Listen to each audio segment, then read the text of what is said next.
Bismillahirrahmanirrahim. Alhamdulillah wassalatu wassalam ala Rasulillahi amma ba'd. Hadirin dan hadirat serta para pemirsa yang saya hormati, Assalamualaikum warahmatullahi wabarakatuh. Alhamdulillah kita bersyukur kehadirat Allah Azza wa Jalla. Berkat taufiknya kita dapat meneruskan kembali majlis ilmu kita tentang tafsir Al-Quranul Karim juz 30 yang pada pagi ini kita akan tafsirkan bahagian kedua dari surat Abasa.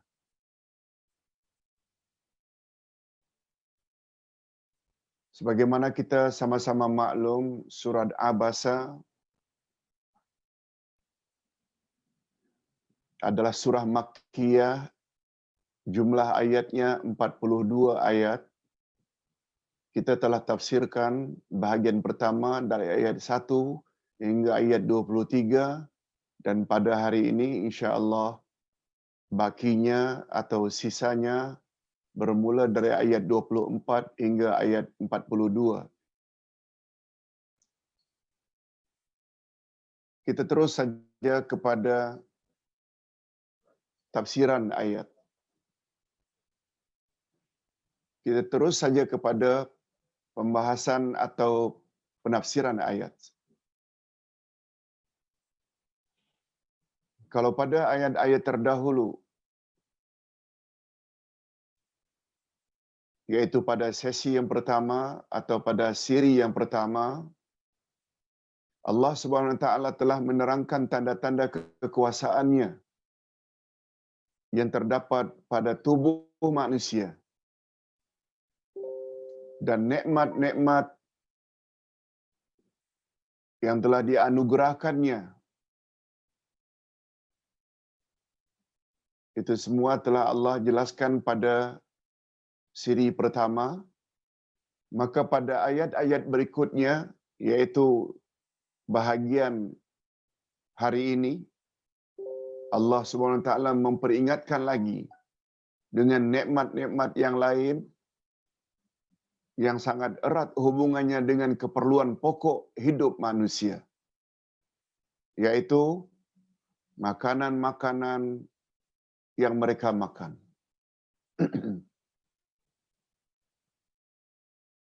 Sebagaimana kita sama-sama maklum, di dalam pelajaran akidah dan al-asma'ul husna, nikmat Allah ditinjau dari satu sudut ada dua. Pertama namanya nikmatul ijad,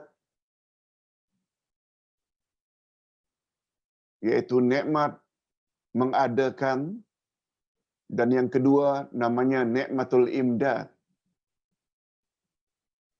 yaitu nikmat yang Allah anugerahkan apa yang kita hajatkan. Nikmatul ijad maknanya Allah mencipta kita dari tiada menjadi ada. Ijad dengan makna mewujudkan. Yang mencipta kita, yang mengada kita, yang dulunya tidak ada sekarang menjadi ada, itu namanya nikmatul ijad. Itu adalah kerjanya Allah. Kita tidak hanya mendapat nikmatul ijad tapi juga mendapat nikmatul imdad, yaitu Allah supply segala keperluan dan hajat kita yang dengan sebabnya kita dapat langsungkan kehidupan kita. Itu maksudnya. Okey. Kita baca bahagian pertama, yaitu dari ayat 24 hingga ayat 32. A'udzubillahi minasyaitonirrajim. فَلْيَنْظُرِ الْإِنسَانُ إِلَى طَعَامِهِ أَنَّا صَبَبْنَا الْمَاءَ صَبًّا ثُمَّ شَقَقْنَا الْأَرْضَ شَقًّا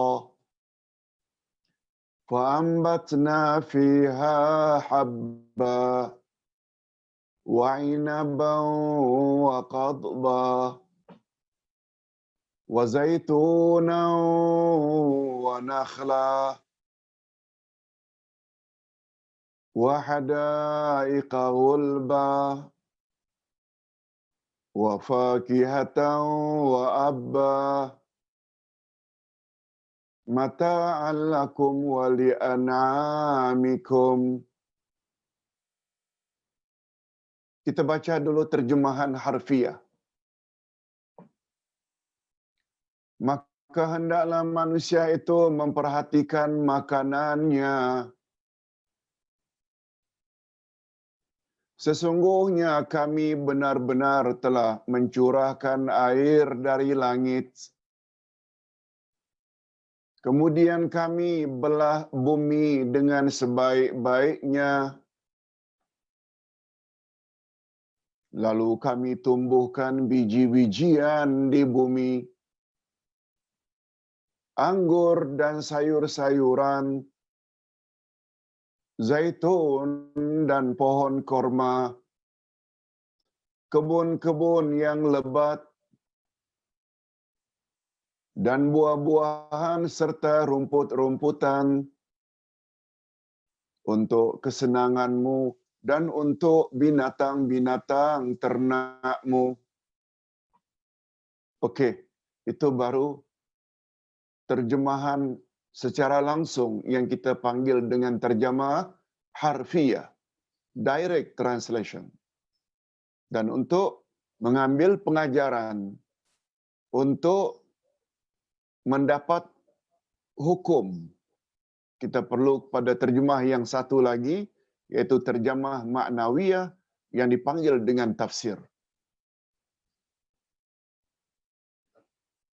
Beberapa pengajaran yang dapat diambil dari ayat di atas antaranya. Ini tafsirannya. Jadi secara ringkas, dapat kita simpulkan beberapa pengajaran yang dapat kita ambil dari ayat yang kita bacakan tadi. Pertama, Allah Subhanahu wa taala mengajak manusia supaya merenung bagaimana Dia telah mencipta makanan untuk mereka sebagai penyebab kelangsungan kehidupan mereka.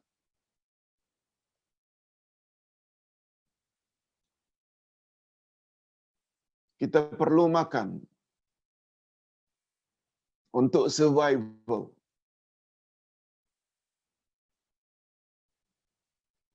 Bukan hidup untuk makan, tapi kita perlu kepada makan. Makanan hanya sebagai wasilah saja, perantaraan saja. Bukan matlamat kita hidup untuk makan. Semua kita tahu, matlamat dan tujuan kita hidup adalah untuk beribadat kepada Allah Azza wa Jalla, sebagaimana firman-Nya pada ayat 56 dari surat Az-Zariyat, "Wa ma khalaqtul jinna wal insa illa liya'budun." Aku tidak jadikan jin dan manusia melainkan agar mereka beribadat kepadaku.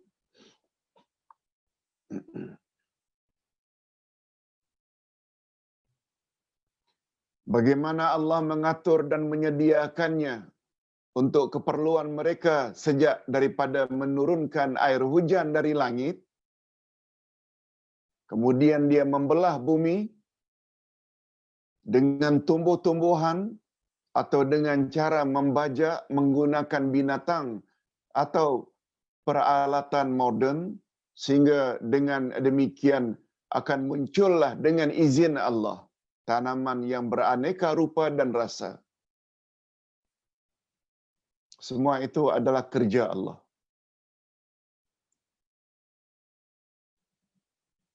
Itu cara Allah nak supply kita, nak menganugerahkan kita makanan, diturunkannya hujan dari langit, ekoran daripada turunnya hujan, bumi menjadi subur, lalu tumbuhlah tanam-tanaman yang bukan hanya untuk manusia, tapi juga untuk makanan binatang kita.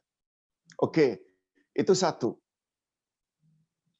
Pengajaran yang kedua, Allah Subhanahu wa taala menyenaraikan pelbagai jenis tanaman di dalam ayat di atas, yaitu biji-bijian, anggur, buah-buahan dan sayur mayur, zaitun dan korma, buah-buahan dan rumput-rumputan. Allah Subhanahu wa taala mengawali semua tumbuh-tumbuhan itu dengan biji-bijian seperti gandum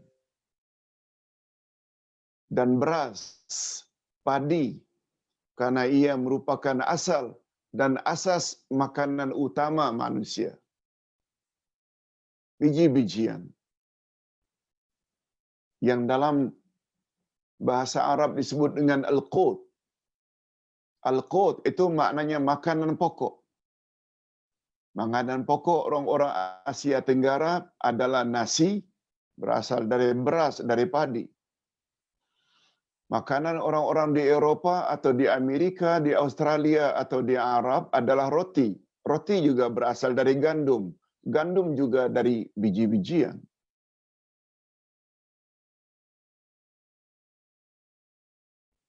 Begitu juga sebahagian penduduk di Afrika, makanan pokok mereka umpamanya jagung dan lain-lain, juga termasuk biji-bijian. Hanya saja kalau ditanya mengapa Ustaz di sini disebut zaitun, disebut korma dan lain-lain, tidak disebut umpamanya rambutan, manggis, durian, ini telah dijawab oleh ulama tafsir dalam Al-Quran, bahawa penurunan Al-Quran ini dia ada kaitan dengan kondisi atau keadaan atau suasana di mana ia mula-mula diturunkan. Sebabnya di Arab Saudi, di Mekah, di sana terdapat gandum, di sana terdapat, maksud Ustaz, di sana terdapat korma, terdapat anggur. Barangkali gandum itu diimport daripada negara lain. Yang ketika itu zaman Rasul dari kawasan Syam, yaitu daripada Syria, Jordan, Lebanon, Iraq, dimasukkan ke Arab Saudi. Tentu saja karena di sana tidak ada rambutan, tidak ada dukung, tidak ada manggis, tidak ada durian, tentu saja tidak akan disebut perkara itu di dalam Al-Quran. Sebab tidak sesuai pemahaman itu dengan orang zaman ayat itu diturunkan. Baik. Pengajaran yang ketiga yang dapat kita ambil dari ayat-ayat yang kita bacakan tadi, tujuan Allah Subhanahu wa taala menjadikan semua tumbuh-tumbuhan itu adalah untuk kesenangan bagi manusia dan binatang. Itu sebabnya ada perkataan rumput-rumputan. Selain daripada buah-buahan, sayur mayur dan lain-lain, sedangkan maksud perkara ini diterangkan. Sedangkan maksud perkara ini diterangkan adalah untuk membuka minda manusia.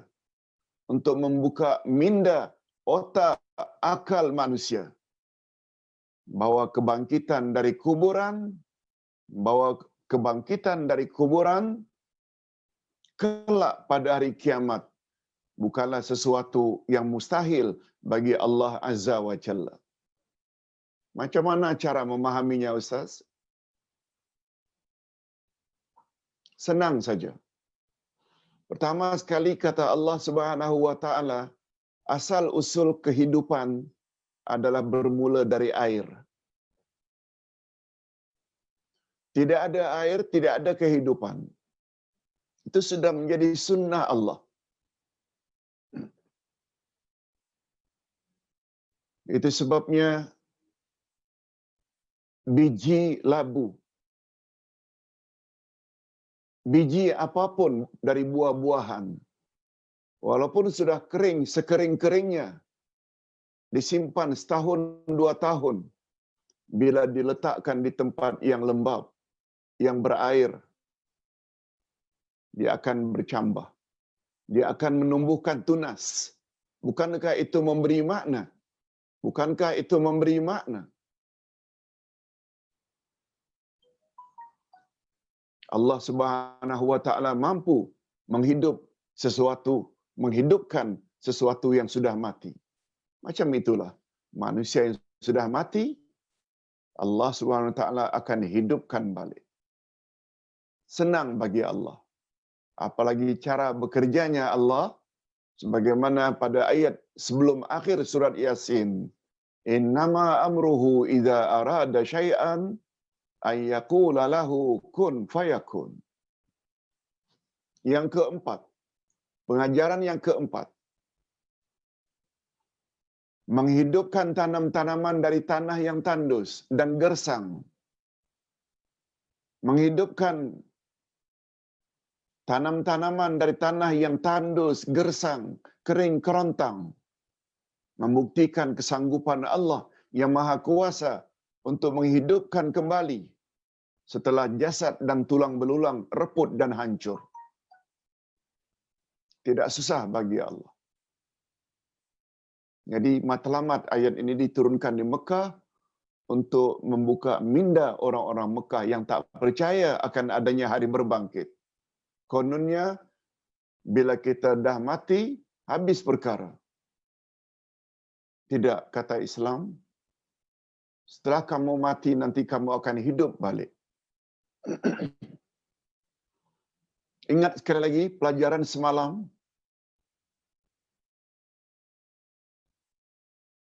Yaitu Al-Wakil. Malah pada hari Khamis sebelumnya, yaitu nama Allah Al-Malik. Al-Malik dan Al-Malik.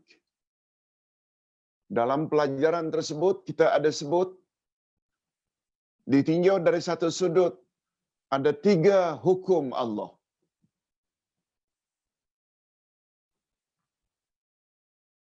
Pertama, Al-Ahkamu Al-Qadariyah, hukum takdir. Yang kedua, Al-Ahkamu Syari'iyah, hukum syarak, hukum agama. Dan yang ketiga, Al-Ahkamul Jazaiyah, hukum pembalasan. Kita yakin dengan takdir Allah kita wujud. Lalu kewujudan kita di atas muka bumi ini, kita kena yakin kita sebagai lelaki ke, kita sebagai wanita ke,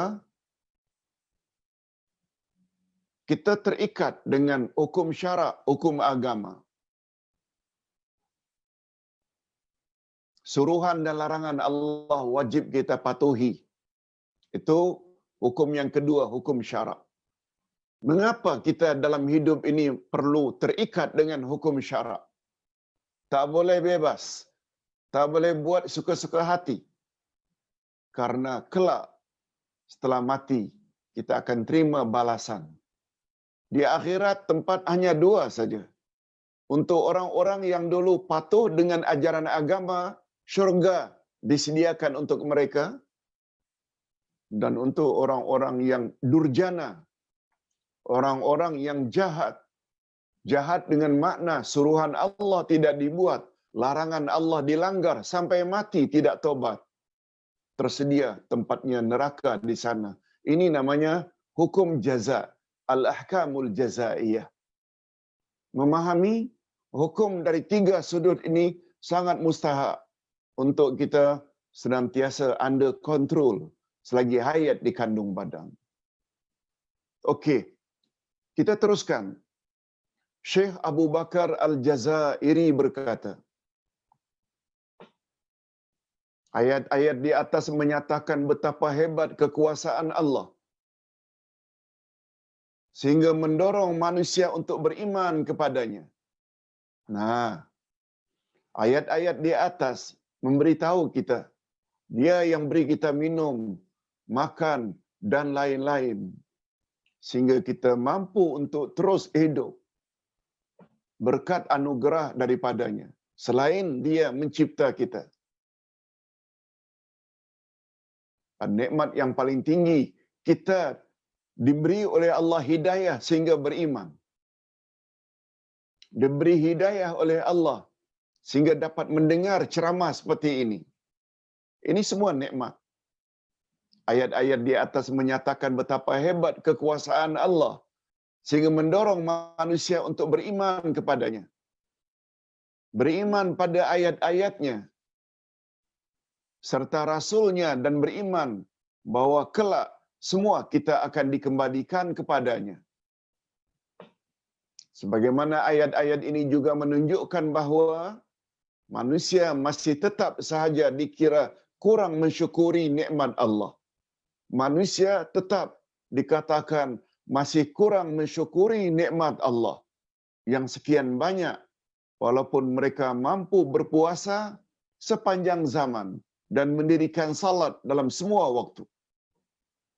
Walau jika dibandingkan dengan nikmat yang sekian banyak yang Allah telah anugerahkan. Kita salat hanya 5 kali dalam sehari. Masa kita 24 jam. Kalau salat 5 kali sehari semalam, taruhlah paling panjang kalau digabungkan masa itu setengah jam saja. Berpuasa bukan setiap hari. Malah puasa tiap hari dalam setahun dilarang oleh Nabi. Yang wajib hanya sebulan saja Ramadan. Yang sunat pun beberapa hari lagi. Beberapa hari saja. Bukan setiap hari. Andai kata kita patuhi itu semua, andai kata salat setiap saat pun, puasa setiap hari pun, kita masih lagi dikatakan kurang mensyukuri nikmat Allah. Bila dibandingkan dengan nikmat yang Allah anugerahkan terlalu banyak. Syekh Abdul Rahman As-Sa'di pula dalam kitab tafsirnya menyebut, barang siapa yang memperhatikan dengan cermat semua nikmat ini, niscaya dia akan merasa berkewajiban untuk mensyukuri Allah Subhanahu wa taala dan bersungguh-sungguh untuk kembali ke pangkuannya. Kembali ke pangkuannya maksud utamanya tobat. Kemudian memperbaiki keadaannya. Kalau selama ini tidak buat suruhan, buat suruhan. Selama ini melanggar larangan, berhenti daripada melanggar. Itu maksudnya. Serta taat kepadanya dan membenarkan segala perkhabaran yang datang daripadanya.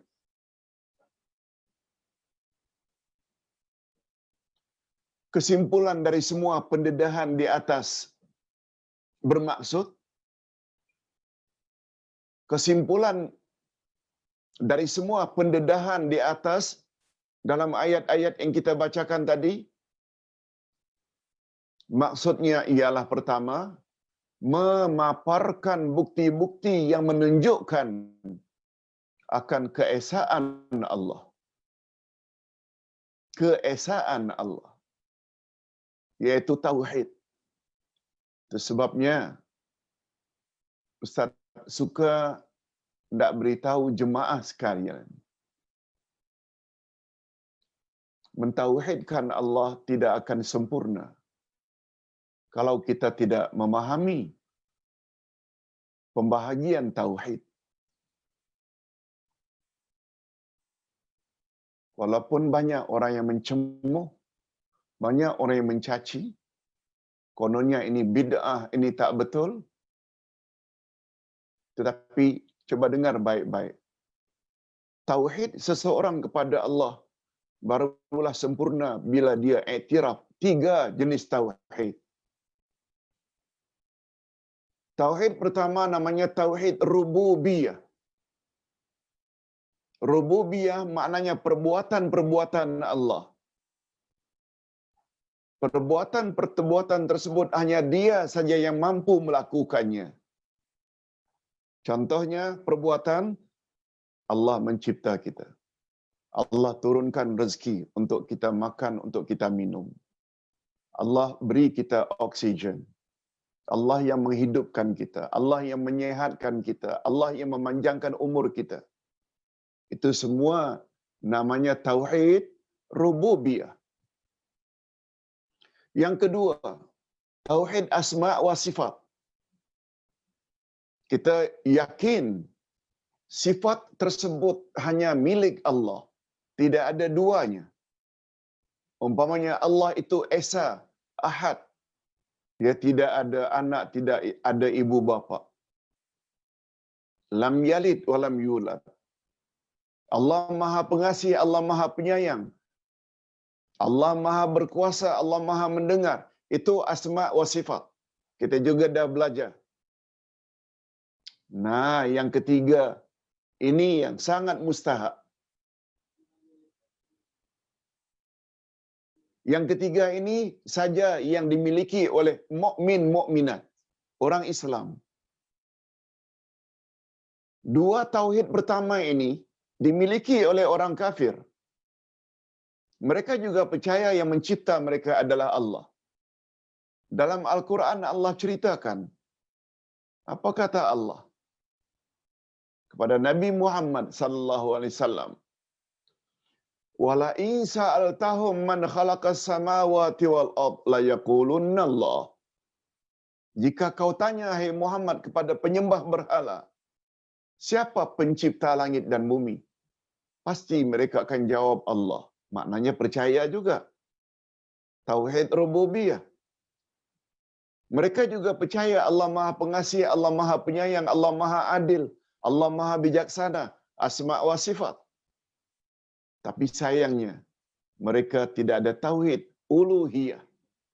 Tauhid uluhiyah ini maknanya kita mesti menyembah kepada Allah sahaja, tidak kepada yang lain. Itu sebabnya tauhid uluhiyah dipanggil juga dengan tauhid ibadat. Itu sebabnya pembahagian kepada tiga jenis tauhid ini perlu untuk memahami. Malah lebih daripada itu, pembeza utama antara mukmin dengan kafir bukan pada ketiga-tiganya. Kafir ada tauhid rububiyah. Kafir juga ada tauhid asma' wa sifat. Yang tak ada pada orang kafir tauhid uluhiyah. Tapi kita, umat Islam, orang yang beriman, ketiga-tiga kita. Kalau dia yang mencipta kita, mengadakan segala keperluan kita, rububiyah. Dia Maha Pengasih, Maha Penyayang, Maha Bijaksana. Sifatnya yang maha sempurna. Lalu, dia saja yang layak disembah. Dia saja yang layak disembah. Ini uluhiyah. Walaupun ada orang yang mengatakan ini tak betul. Allahu Akbar. Dengan memahami tiga jenis tauhid tersebut akan menjadi semakin mantap tauhid seseorang. Itu penjelasannya. Kesimpulan yang kedua, memaparkan bukti-bukti akan kekuasaan Allah untuk membangkitkan kembali manusia di akhirat kelak. Kalau tanah yang kering, kerontang, gersang, tandus, Allah turunkan hujan, boleh tumbuh tumbuh-tumbuhan. Itu sebabnya hari ini apabila kita pergi ke Arab Saudi, dari pesawat kita lihat di tengah-tengah padang pasir ada kehijauan. Tak usah jauh-jauh lah bagi kita yang pergi haji. Di Arafah sekarang dah hijau. Bukan seperti dulu. Maknanya, kawasan panas, padang pasir, gersang tandus. Bila dapat air, sama ada air itu dalam bentuk hujan, turun dari langit, atau hasil pengeboran padang pasir, untuk cari minyak, tiba-tiba yang keluar dari padang pasir itu adalah air yang umurnya dah berapa tahun, wallahu a'lam, akhirnya dijadikan hujan buatan. Akhirnya subur. Di Arab Saudi sekarang sudah menghasilkan gandum. Jangan heran. Maksudnya, manusia bila dah mati, jangan kata mustahil mereka akan hidup balik. Ini, tak buka minda. Yang ketiga, kesimpulannya memberi dorongan kepada umat manusia agar mereka beriman dan taat kepada Allah Subhanahu wa taala. Karena sangatlah bercanggah dengan akal yang sejahtera sekiranya manusia justru mendurhakai Allah yang telah berbuat ihsan, yang telah berbuat baik kepada mereka dengan kebaikan yang sangat banyak. Diciptanya kita dalam bentuk yang lengkap, sempurna, tidak cacat. Diberinya kita akal. Diberinya kita kesehatan. Malah lebih daripada itu, diberinya kita keimanan, memeluk Islam, hidayah. Lalu kita durhaka pada Allah. Kita coba pertikaikan ayat-ayat Allah. Kita mula pertikaikan Rasulullah sallallahu alaihi wasallam yang Allah sendiri recommend dalam Al-Quranul Karim. Laqad kana lakum fi Rasulillahi uswatun hasanah. Ayat 21 dari surat Al-Ahzab. Pada diri Rasulullah itu terdapat contoh teladan yang terbaik bagi kamu. Allah yang cakap. Kita perlekehkan. Kalau orang kafir, satu hal juga. Ini orang Islam. Tolong, taubatlah kepada Allah sebelum kita dijemput. Betul tak kematian boleh datang anytime? Okey, kita teruskan dengan ayat berikutnya. Iaitu dari ayat 33 hingga ayat 42. Ya, ini bahagian akhir. Mungkin pembahasannya agak panjang. فَإِذَا جَاءَتِ الصَّاخَّةُ ثُمَّ يَفِرُّ الْمَرْءُ مِنْ أَخِيهِ وَأُمِّهِ وَأَبِيهِ وَصَاحِبَتِهِ وَبَنِيهِ لِكُلِّ امْرِئٍ مِّنْهُمْ يَوْمَئِذٍ شَأْنٌ يُغْنِيهِ وجوه يومئذ مسفرة ضاحكة مستبشرة ووجوه يومئذ عليها غبرة ترهقها قترة أولئك هم الكفرة الفجرة.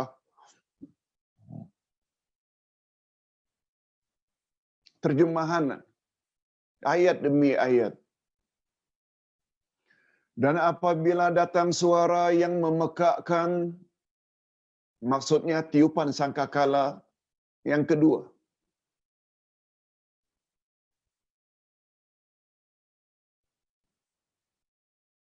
Pada hari ketika lari, manusia lari dari saudaranya, maknanya setelah bangkit dari kubur, manusia lari dari saudaranya. Dari ibu dan bapaknya, dari pasangan dan anak-anaknya, mungkin istri lari dari suami, mungkin suami lari dari istri. Setiap orang dari mereka pada hari itu mempunyai urusan yang cukup menyibukkannya. Banyak muka pada hari itu berseri-seri, Allahumma ja'alna minhum. Mudah-mudahan kita termasuk golongan ini.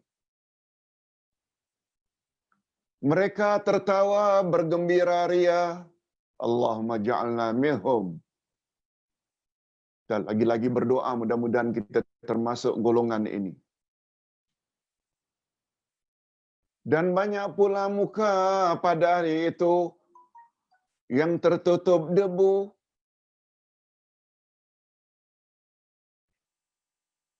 Dan ditutup lagi oleh kegelapan. Sudahlah penuh debu, gelap pula. Siapa mereka itu? Allah kata, mereka itulah orang-orang kafir, lagi durhaka. Okey, sekarang kita ingin ambil pengajarannya pula melalui tafsir. Melalui terjemah maknawiyah.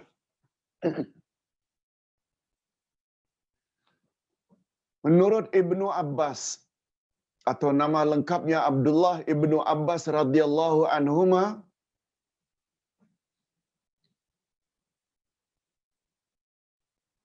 perkataan as-sakha, suara yang memekakkan, ialah nama dari nama-nama hari kiamat.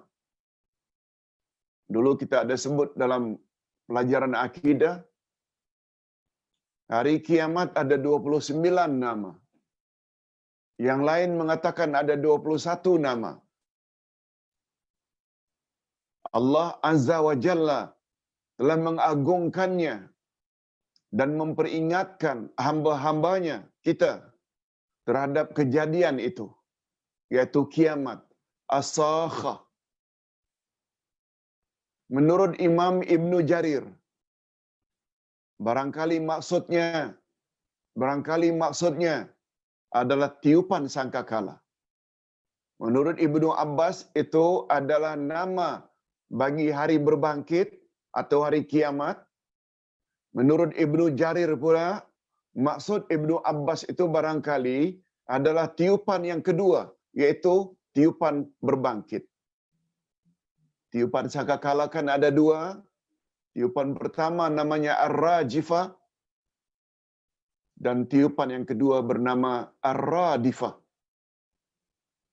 Imam Al-Baghawi pula berpendapat, ia adalah suara yang memekakkan pada hari kiamat. Ia adalah suara yang memekakkan pada hari kiamat.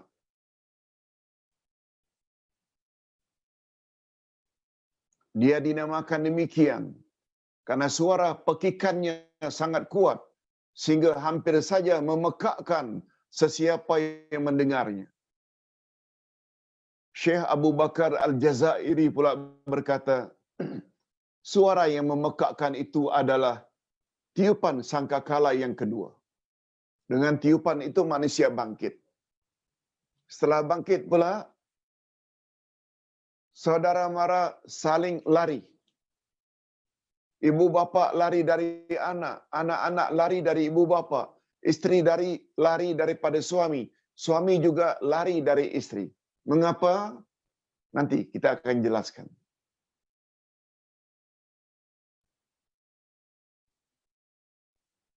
Allah Subhanahu wa taala menerangkan pada ayat berikutnya bahwa ketika tiupan sangkakala yang kedua ini terjadi, maka manusia akan lari dari saudaranya, lari dari ibu bapaknya, lari dari pasangannya, dan lari dari anak-anaknya. Mengapa lari? Bukankah karena lama tidak bersua, sepatutnya berpelukan, suami istri, anak-anak dengan ibu bapaknya? Mengapa justru lari? Ini dia penjelasannya. Ikrimah. Tahu Ikrimah? Ikrimah ini anak lelaki Abu Jahal. Bapaknya Abu Jahal yang pernah disebut oleh Nabi sallallahu alaihi wasallam, Abu Jahlin Fir'aunu hadhil ummah. Abu Jahal itu adalah Fir'aun umatku ini. Menunjukkan bahawa Abu Jahal itu sangat jahat terhadap Nabi Muhammad sallallahu alaihi wasallam, sangat jahat dengan Islam. Tapi tiba-tiba dengan kuasa Allah, dia melahirkan anak yang bernama Ikrimah, salah seorang sahabat Nabi sallallahu alaihi wasallam yang mulia. Itu sebabnya seseorang yang baik, pasangan yang baik, tak semestinya anak mereka semuanya baik. Dan orang-orang pasangan yang tidak baik, tak semestinya anak mereka semuanya tidak baik. Ustaz buat contoh.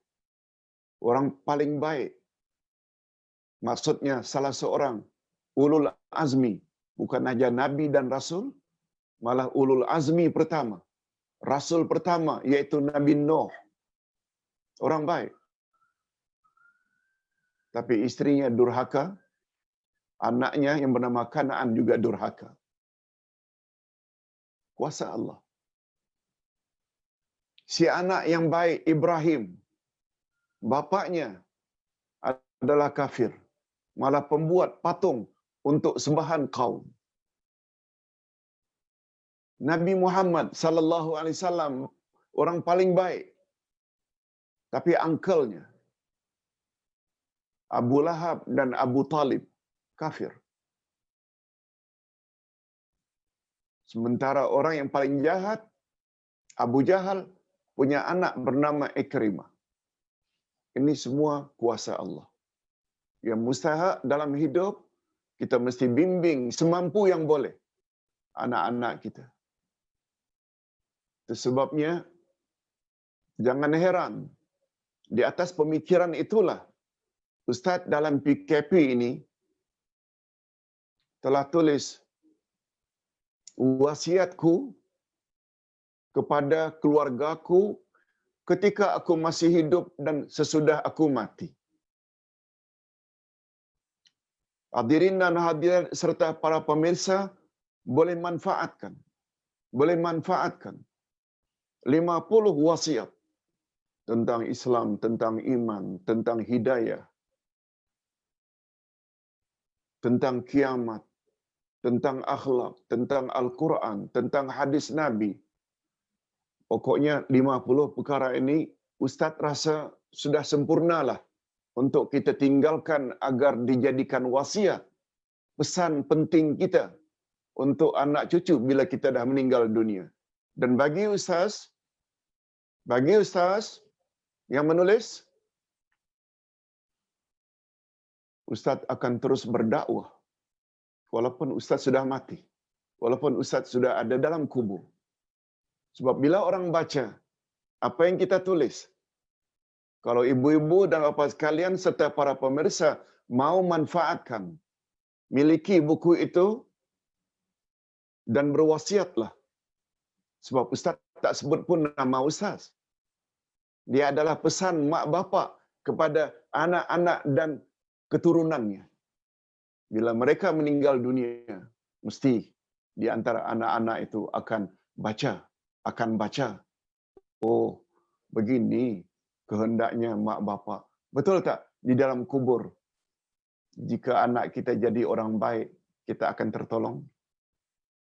Bukankah Nabi bersabda, bila mati anak cucu Adam semuanya terputus, kecuali 3. Sedekah jariah, ilmu yang dapat diambil manfaat. Yang ketiga, anak saleh yang mendoakan. Ini bukan promosi, ya. Cuma tidak beritahu. Begitu hakikat kita dalam hidup. Berbuatlah apa yang kita termampu buat untuk kita kolek nanti setelah kita mati. Sama di dalam alam kubur atau di akhirat nanti. Sebab itu matlamat utama kita. Jangan sampai anak cucu kita lari. Jangan sampai isteri kita lari. Jangan sampai ibu bapa kita lari dari kita. Ini maksudnya. Pada hari itu, ibu bapa akan lari dari anak, anak-anak akan lari dari ibu bapa. Mengapa? Ini dia jawabannya. Kata Ikrimah, ketika itu seorang lelaki berusia, ketika itu setelah bangkit dari kubur, seorang lelaki bersua atau berjumpa dengan istrinya. Lalu dia menyapanya. Dia tegur, "Ya hadhi,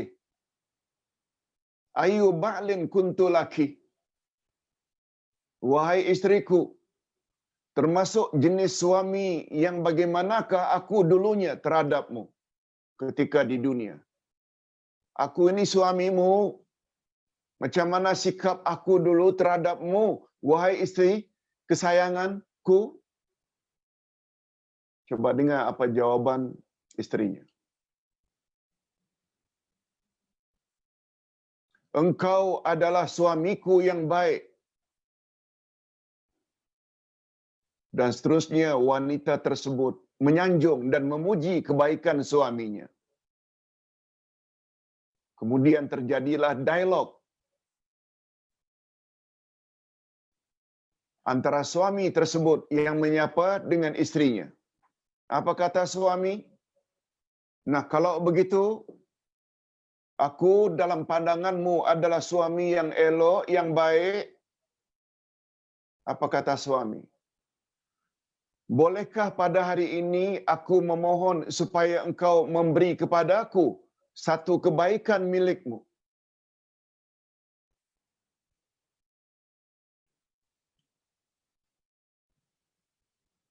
Umpamanya istri rajin puasa Senin Kamis, istri rajin tahajud, istri rajin mendidik anak, bersedekah, infak, yang suami barangkali tidak buat.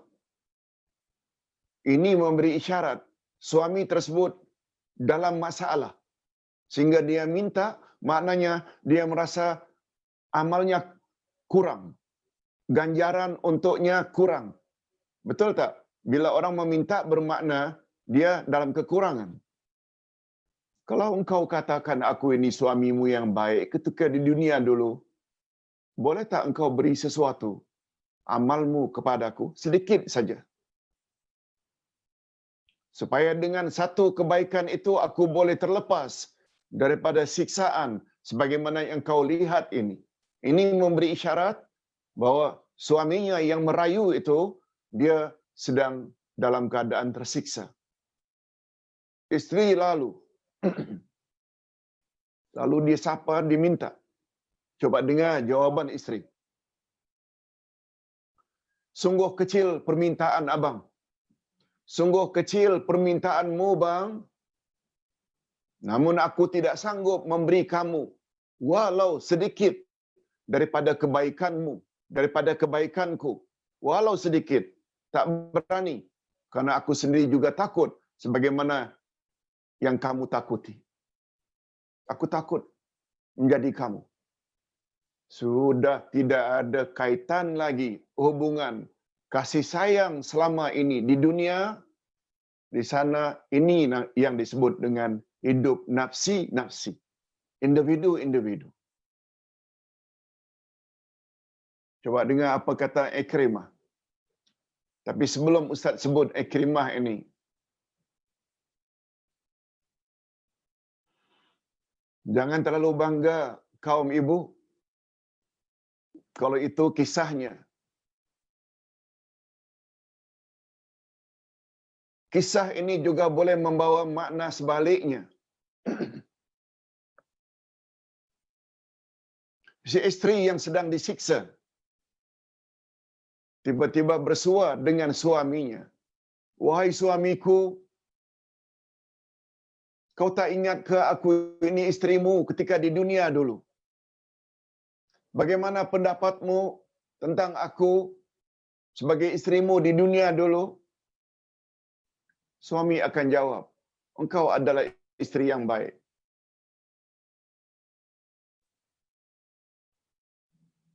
Lalu istri pun memohon, boleh tak abang, wahai suamiku, berikan aku sedikit daripada amal salehmu, supaya aku boleh terlepas daripada siksaan sebagaimana yang engkau lihat? Suami akan menjawab, sungguh kecil permintaanmu, wahai istriku, tapi minta maaf hari ini aku tidak boleh bagi kebaikanku kepadamu walau sedikit, sebab aku juga takut mengalami nasib yang sama seperti yang aku lihat menimpamu. Sebabnya dalam ilmu tafsir, ada namanya mafhum, ada namanya mantuk. Mantuk itu yang tersurat. Seperti kisah ini. Disebut suami dulu, kemudian isteri. Suami minta kepada isteri. Tetapi secara mafhum, tersirat, boleh terbalik. Pokoknya di sana hidup nafsi-nafsi. Kita teruskan kisah daripada Ikrimah.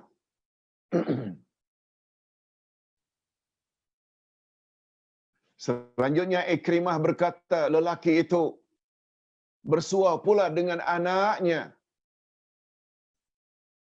Lalu dia berpaut dengan anaknya sambil berkata, ya bunayya, wahai anakku, ayu walidin kuntu laka, wahai anakku, termasuk jenis ayah yang bagaimanakah aku ini terhadapmu dulu di dunia? Lalu anaknya menjawab dengan memuji kebaikan ayahnya. Ayah, seorang yang baik. Setelah memuji, ayahnya pun memohon sesuatu kepada anaknya. Apa kata si ayah? Wahai anakku, aku memerlukan sebesar zarrah. Zarrah ni sebesar atom. Sangat kecil yang diharapkan oleh si ayah daripada kebaikanmu. Boleh tak tolong ayah? Semoga dengan pertolonganmu itu, aku, kata ayah, akan terhindar daripada siksaan yang aku alami sebagaimana yang engkau lihat ini. Maknanya ayahnya sedang disiksa. Anak lalu, si ayah minta. Coba dengar jawaban anaknya. Sungguh kecil pertolongan yang ayah hajatkan itu. Tetapi anak anda tidak dapat mengabulkan permintaan ayah itu. Sebab anak anda juga takut siksaan akan menimpa anak anda sebagaimana yang sedang menimpa ayah. Lagi-lagi, anak tak peduli. Walaupun nampak ayahnya sedang disiksa. Ini yang disebut dengan nafsi-nafsi. Itu sebabnya Allah Subhanahu wa taala menjelaskan dalam Al-Quran pada ayat 18 dan 19, dua ayat terakhir dari surat Al-Infitar.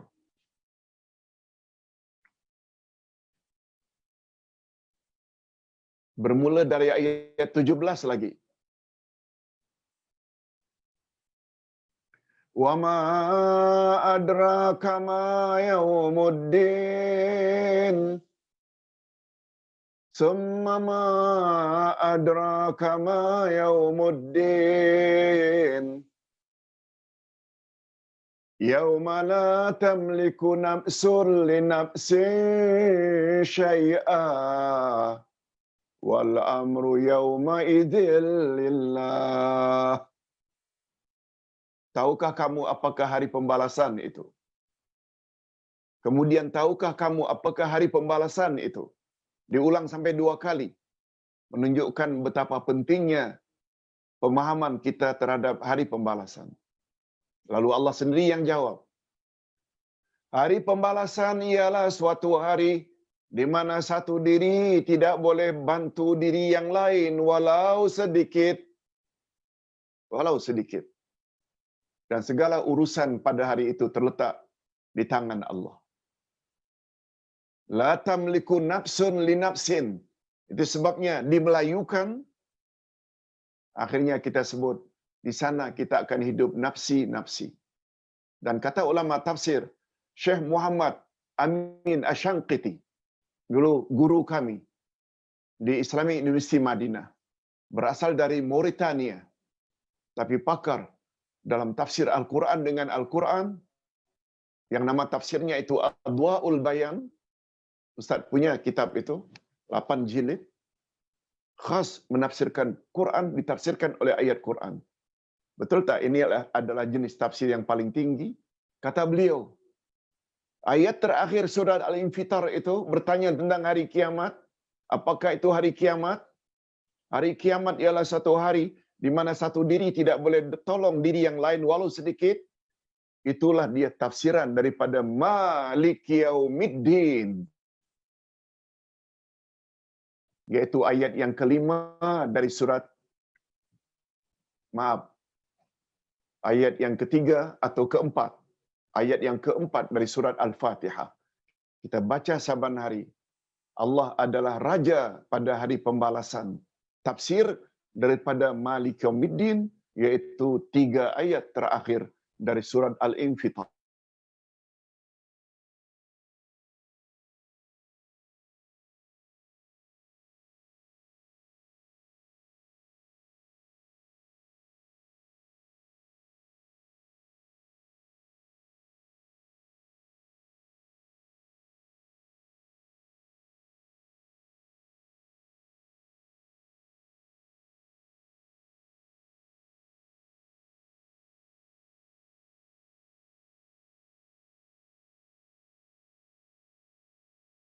Baliknya, antara anak-anak dengan ibu bapaknya. Dekat. Dulu di dunia. Sebahagian mufassirin, yaitu ulama tafsir berkata, orang pertama yang lari daripada itu, orang pertama yang lari pada hari itu adalah Habil daripada Qabil. Padahal mereka adik-beradik. Betul tak Habil dibunuh oleh Qabil gara-gara cemburu? Al-Hasan Al-Basri berkata, orang pertama yang lari pada hari itu adalah Ibrahim daripada bapaknya Azar. Seperti kita ceritakan tadi. Nabi Nuh akan lari daripada istrinya dan anaknya. Karena istrinya durhaka, anaknya juga durhaka. Walaupun taraf mereka Nabi, ulul azmi, tak boleh tolong. Siapalah kita? Itu sebabnya selagi hayat di kandung badan, perbanyakkan beramal. Sebab itu ia akan menolong kita di akhirat nanti. Makna yang paling tepat untuk ungkapan pada hari kiamat seorang lari dari saudaranya dan lain-lain, makna yang tepatnya ialah qillatul ihtimam bi sya'ni haula. Itu dia kesimpulannya. Apa maksudnya? Maksudnya A lari pada B, B lari pada C. Itu maksudnya qillatul ihtimam bi sya'ni haula. Tidak ambil berat dengan urusan orang lain. Walaupun hubungan mereka kerabat. Penafsiran ini diperkuat oleh ayat berikutnya. Ayat ini atau penafsiran ini diperkuat oleh ayat berikutnya. Setiap orang dari mereka pada hari itu mempunyai urusan yang cukup menyibukkan. Yang dia fikir, ya Allah, macam mana agar aku terhindar dari neraka? Lalu tiba-tiba dalam keadaan takut masuk neraka, ada orang minta pula sedikit daripada amalnya. Takkan dia nak bagi? Gara-gara sedikit yang dia bagi pada orang lain, dia akhirnya terjerumus dalam neraka. Itu maksudnya. Ibnu Abbas radhiyallahu anhuma berkata bahawa Rasulullah sallallahu alaihi wasallam telah bersabda. Coba kita perkuatkan dengan hadis Nabi. Hadis ini sahih, riwayat Imam At-Tirmizi. Tuhsyaruna hufatan uratan musya. Urala. Faqarat imra'ah ayanzuru ba'duna ba'da? Qala ya fulana likulli imri'in minhum yawma idzin sya'nun yughni. Seorang wanita pernah tanya kepada Nabi Muhammad sallallahu alaihi wasallam ketika baginda menyebut, apa kata baginda? Apa sabda baginda? Kamu kelak akan dihimpunkan di padang mahsyar dalam keadaan tidak berkasut, jalan kaki, tidak berpakaian, telanjang, bogel, tanpa sehelai benang pun.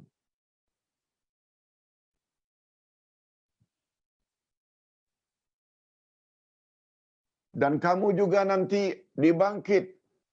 Sudahlah dalam keadaan tidak berkasut, tidak berpakaian, tidak berkhatan pula, tidak sunat. Lalu seorang wanita begitu mendengar sabda baginda lalu bertanya, apakah ketika itu ya Rasulullah, sebahagian kami akan melihat aurat sebahagian yang lain? Baginda hanya menjawab, wahai fulana. Fulana maknanya wahai si anu, wanita. Wahai wanita, tiap-tiap orang dari kalangan mereka pada hari itu mempunyai urusan yang sangat menyibukkan. Hadis riwayat Tirmizi, katanya hadis sahih. Ustaz selalu buat contoh. Andai kata kita duduk di tingkat 13. Tiba-tiba mendengar suara siren menyuruh supaya semua penghuninya turun. Jangan gunakan lift. Sebab bangunan yang tinggi itu akan tombang. Betul tak kita akhirnya akan lalu tangga biasa? Taruhlah ketika turun itu terlondeh. Karena sangat takut, terlondeh. Kainnya lucut. Betul tak ketika itu tak ada seorang pun yang berhasrat untuk melihat aurat orang lain? Terhadap laki-laki, terhadap perempuan, perempuan terhadap laki-laki. Padahal itu kecil. Takut yang sangat kecil. Ini takutnya nih, depan kita nih, syurga dan neraka. Macam itulah lebih kurang pemahamannya. Setiap orang sibuk dengan urusannya masing-masing. Itu sebabnya kata Nabi, bila bangkit malam untuk tahajud, witir, sepertiga akhir malam, selain baca 10 ayat akhir dari surat Ali Imran, bermula dari inna fi khalqis samawati wal ard sampai ayat terakhir ayat 200, ya ayyuhalladzina amanu sabiru wasabiru warabitu, hingga akhir, tambah juga dengan 5 rangkap zikir.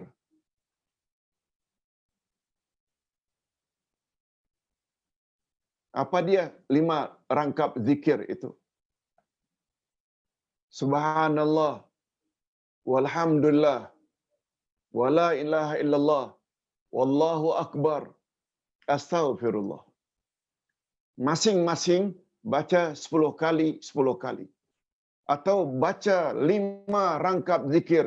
Subhanallah, walhamdulillah, wala ilaha illallah, wallahu akbar, astaghfirullah. Sebanyak 10 kali. Kemudian ikuti dengan doa.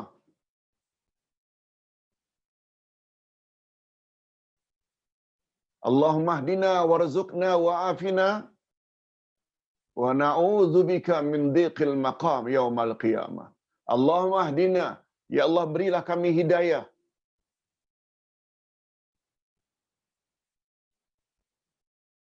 Warzuqna, berilah kami rezeki. Wa'afina, berilah kami afiat, kesihatan.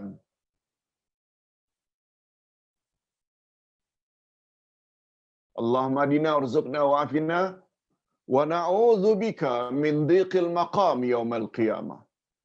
Ya Allah, kami mohon dilindungi daripada merasa takut ketika dibangkit pada hari kiamat. InsyaAllah, bila amalkan itu, jiwa kita akan tenang nanti di akhirat. Tapi tentu saja, dia ada kaitan dengan amal saleh yang banyak kita lakukan ketika hayat di kandung badan. Okey, itu sekedar tambahan saja. Selanjutnya Allah Subhanahu Wa Taala membagi manusia pada hari itu kepada 2 golongan. 2 golongan saja.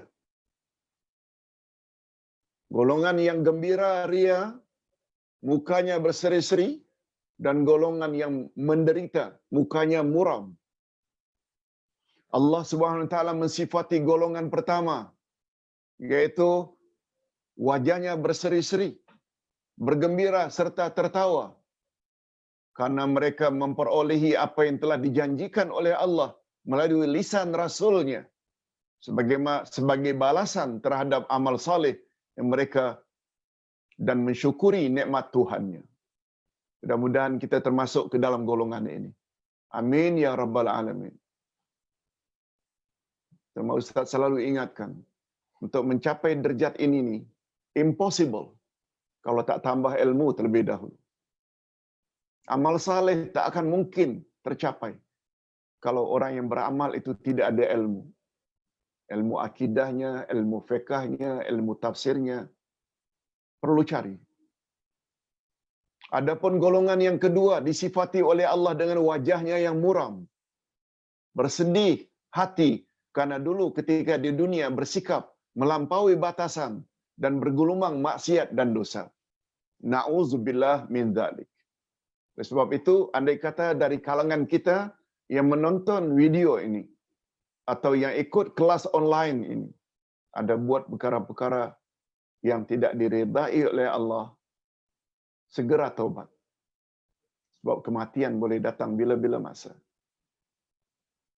Syekh Ahmad Mustafa Al-Maraghi, salah seorang ulama terkenal, ulama tafsir, dalam kitabnya Tafsir Al-Maraghi, apa kata beliau? Manusia pada hari kiamat terbagi kepada dua golongan. Golongan pertama, golongan ini ketika di dunia suka mencari kebenaran. Ini. Kalau kita suka mendengar ayat-ayat Quran ditafsirkan dengan betul, hadis-hadis Nabi disyarah dengan tepat, itu maknanya suka mencari kebenaran dengan hujah dan dalilnya. Mereka yakin beramal selagi amalan itu ada dalilnya. Mereka tidak keberatan mengikuti kebenaran walaupun penyokongnya sedikit. Walaupun jumlah kita sedikit. Tapi kita beramal secara pasti. Sebagaimana mereka tidak pernah gentar walaupun pihak yang menentang kebenaran itu di pihak yang kuat. Golongan inilah yang akan mendapat ketenteraman di akhirat nanti dan sangat gembira dengan balasan yang mereka perolehi. Mudah-mudahan kita termasuk golongan ini. Adapun golongan yang kedua,